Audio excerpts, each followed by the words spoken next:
Welcome to episode 1 of the special IT Channel Oxygen podcast. I'm Sara Driscoll from IT Channel Oxygen, and I'm joined by Harry and Max from Systems Finance, who are going to be chatting to me today about how financing and family make the perfect team. Hi guys. Hello. Hi, Sarah. How are you doing? I'm well, thank you. How Good. are you, Sarah? Yeah, very well, Good, thank you.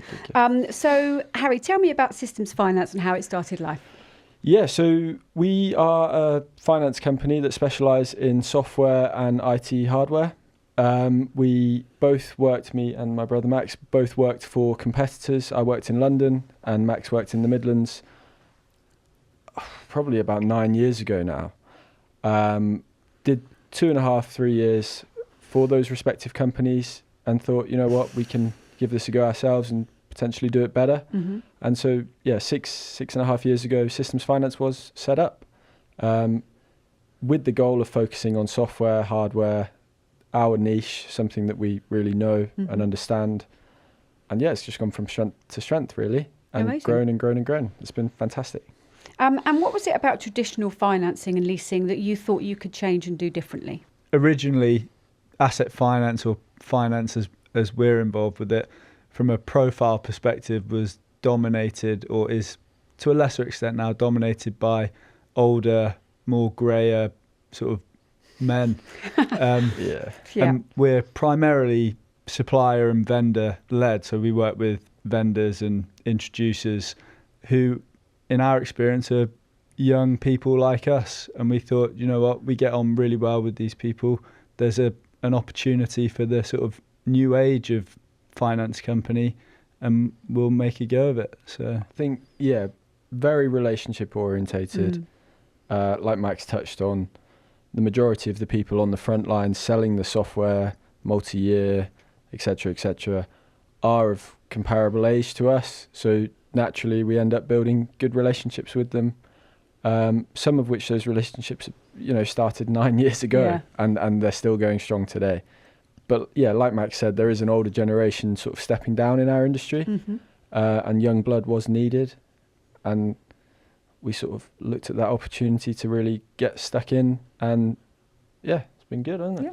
yeah. So far. And why is financing important at the moment, do you think? I mean, I would say, Max, the hardware stuff is quite key at the moment. Yeah, so I suppose as most people will know, the cost of hardware, specifically storage and graphics cards, so by default I suppose most hardware has absolutely skyrocketed overnight in some cases.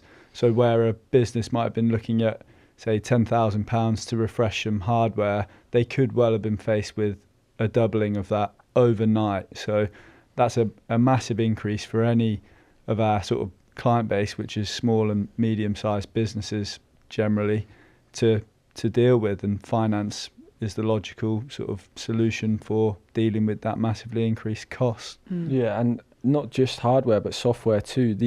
They're mission critical items, whether it's software, hardware, whatever. So obviously with the inflation that is occurring, Max mentioned the hardware pricing, but everything's going up, isn't absolutely. it?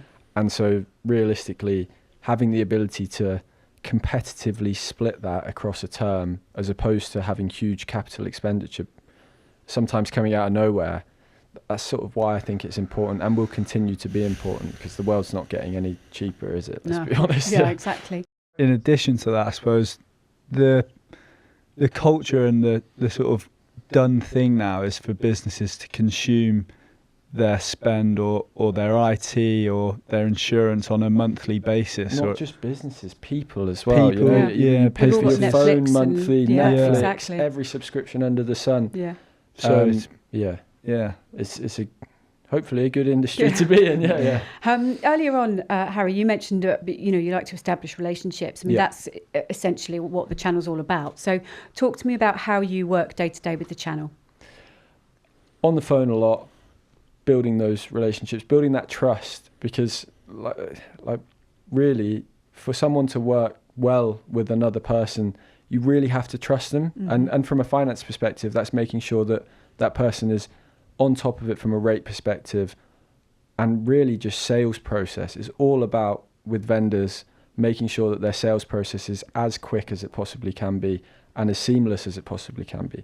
So we're pretty heavily focused on incorporating finance into a sales process, as opposed to just being an add-on and it taking a lot longer and all the typical pitfalls of finance that, are quite archaic.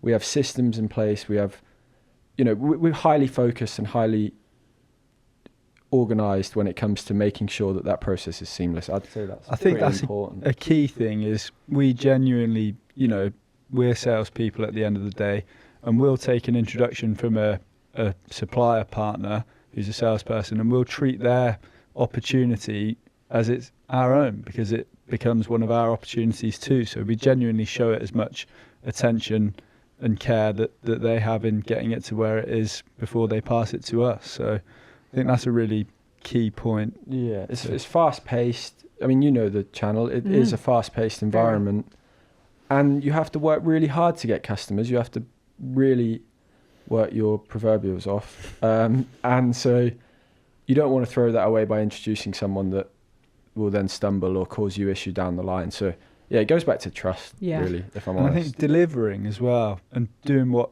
you say you're going to do, because that's quite a common thing. Overpromise. How we'll win a new vendor relationship is there would have been someone that's maybe a bit complacent, or they've let someone down too many times. So we're ultra sensitive to that as a concept, and it's something that we avoid like the plague. Yeah. I'm desperate to ask you. We talked about relationships. Now, how does the brotherly love work? How does this kind of relationship work, working together? Overall, very well. Like, obviously, brothers clash sometimes a lot, and sometimes pretty heavily. But again, it comes down to trust. That I completely trust my brother. We started a business together. We know at the end of the day we have the same goals, same intentions. He's going to be there in the morning, whether we do £1 million in a week or we do 0, he will always be there. So we're both fighting for the same result at the end of the day. So that, I think, really important. Oh, yeah. That's proper brotherly love. Yeah. All right, well, I can do I it. agree. Yeah. Bang on. Echo Harry's comments on that. Yeah, you couldn't ask for a better business partner, to be fair. Lovely. It's good. Brilliant, guys. Thank you so much for your time today. Thank you for watching. And next time we'll be back with Systems Finance and their reseller Articad to understand more about their partnership and how they use financing to boost their bottom line. Thanks, guys. You, Sarah. Thank you very much. Cheers.